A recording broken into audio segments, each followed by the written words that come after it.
नमस्कार, मैं डॉक्टर अजीत भारती आज फिर आपके लिए हिंदी विषय के अंतर्गत हम निबंध नंबर 8 लेकर आए हैं, जिसका शीर्षक है प्रदूषण की समस्या। ठीक, प्रदूषण की समस्या पर हमें क्या करना है, निबंध लिखना है। अब परीक्षा में प्रश्न कैसे पूछे जाते हैं ये देख लेते हैं। तो वहाँ पर पूछा जाता है कि प्रदूषण की समस्या पर निबंध रूपरेखा सहित लिखिए। या तो इस तरह से पूछते हैं, नहीं पर ऐसे पूछते हैं कि प्रदूषण की समस्या पर सार गर्भित निबंध लिखिए। या फिर ऐसे भी पूछ सकते हैं कि प्रदूषण की समस्या पर लगभग 300 शब्दों में दिए गए बिंदु के आधार पर निबंध लिखिए। यानी प्रश्न के नीचे बिंदु दिए रहेंगे, उन्हीं की हेडिंग डालकर या बिंदु लिखकर उत्तर लिखने होते हैं।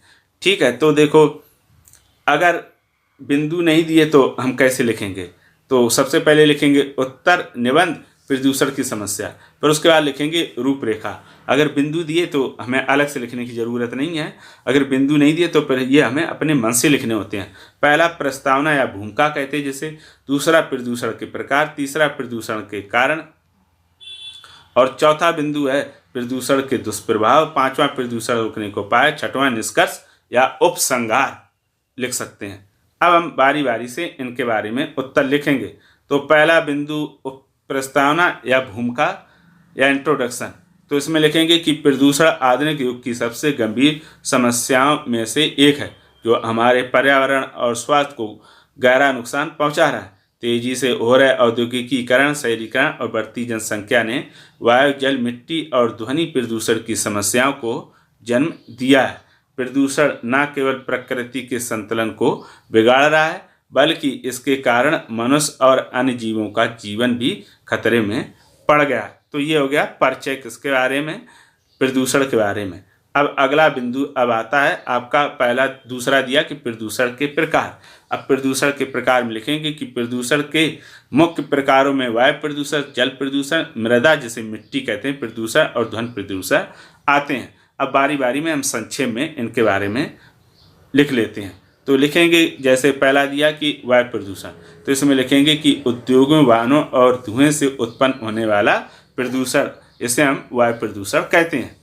फिर उसके बाद आपका आता है अगला बिंदु, जिसमें दिया है कि जल प्रदूषण, तो इसमें हम लिखेंगे कि उद्योगों का कचरा, घरेलू गंदगी और रासायनिक कचरे से जल स्रोत क्या दूषित हो रहे हैं, तो वो कहलाता है जल प्रदूषण। तीसरा है मृदा प्रदूषण या मिट्टी का प्रदूषण, तो इसमें लिखेंगे कि रासायनिक खाद और कीटनाशकों के ज़्यादा प्रयोग से मिट्टी की गुणवत्ता नष्ट हो जाती है। कहने का मतलब ये, जब खेत में फसलों के माध्यम से कीटनाशक दवा डालते हैं, खाद डालते हैं, तो उसका प्रभाव मिट्टी पर पड़ता है और मिट्टी क्या होती है, धीरे धीरे खराब होने लगती है। फिर अगला दिया है ध्वनि प्रदूषण। वाहनों, मशीनों और लाउड स्पीकरों का अधिक उपयोग ध्वनि प्रदूषण के कारण है। यानी ज़्यादा मोटर कारें चलती हैं तो आवाज़ आती है, उसी को हम ध्वनि प्रदूषण कहते हैं। फिर आता है आपका तीसरा बिंदु, तो तीसरा बिंदु दिया प्रदूषण के कारण, यानी प्रदूषण क्यों फैलता है, तो लिखेंगे कि प्रदूषण के मुख्य कारणों में औद्योगिकीकरण, शहरीकरण, वनों की कटाई, रासायनिक उत्पादों का अधिक उपयोग और बढ़ती जनसंख्या शामिल है। यानी ये प्रमुख कारण है जिसके कारण प्रदूषण बढ़ा। अब आगे उसी में लिखेंगे कि लोग अधिक मात्रा में प्राकृतिक संसाधनों का दोहन कर रहे हैं।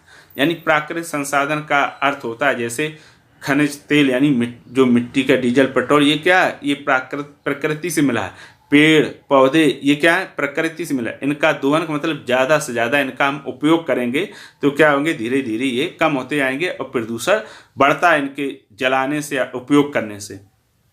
और आधुनिक जीवन शैली के कारण प्रदूषण में वृद्धि हो रही है। यानी हमारा जीवन शैली ऐसा हो गया जो प्रदूषण सहित है।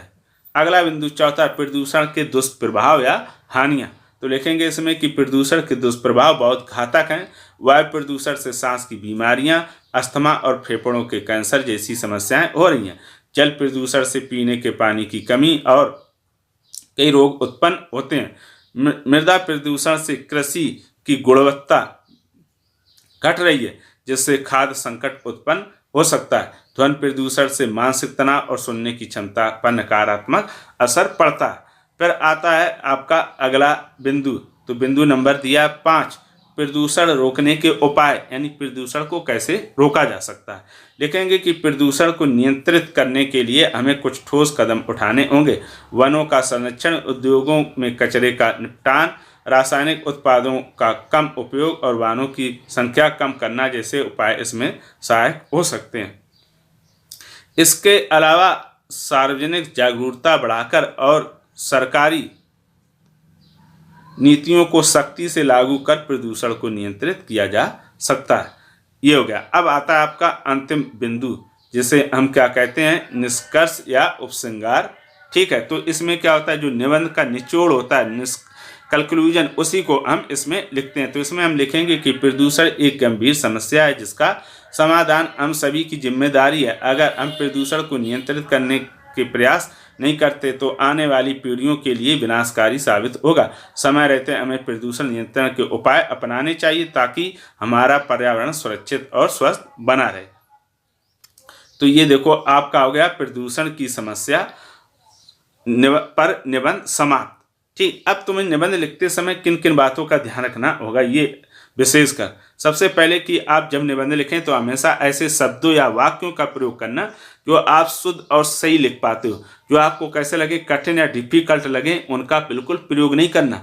नहीं तो छात्र क्या करता है, ऐसे ढूंढ ढूंढ के कठिन कठिन मुश्किल वाले शब्द लाता है जो खुद सही नहीं लिख पाता है। तो पता, लेकिन ये क्या होंगे, बिल्कुल नहीं लिखें। आप सरल लिखो, जो सही लिख पाते हो सरल भाषा में, कठिन शब्द बिल्कुल प्रयोग ना करो। दूसरा, जब भी कोई वाक्य या शब्द गलत हो तो उसको क्या करेंगे, हम ऐसे एक लाइन से सिर्फ काटेंगे। लेकिन छात्र क्या करता है, उसको ऐसे इस तरह से पूरा बुरी तरह कलरफुल एकदम कर देता है। तो क्या होता है, जो आपकी ये आंसर लिखी ये कम दिखाई देते हैं और ये ओवर राइटिंग ज़्यादा दिखाई देता है। तो इसीलिए इसे कैसे निपटना ये मैंने आपको बता दिया। तीसरा, आप जब भी लिखें निबंध तो साफ सुथरा स्वच्छ बिना ओवर राइटिंग के लिखें और अक्षर एकदम मीडियम साइज के बराबर हों, ये विशेषकर ध्यान रखना। अगर इस तरह से आप लिखेंगे आकर्षक और सुंदर निबंध तो आपको निश्चित तौर में पूरे अंक देने से कोई नहीं रोक पाएगा। मैंने इसके डिस्क्रिप्शन बॉक्स में जो अन्य निबंध के उदाहरण उनकी भी लिंक दे रखी है, वहाँ पर जाकर आप अलग अलग विषयों पर सरल भाषा में निबंध पढ़ समझ और सीख सकते हैं। तो फिर आज के लिए इतना ही। अब हम फिर मिलेंगे किसी नए विषय के साथ, तब तक के लिए धन्यवाद।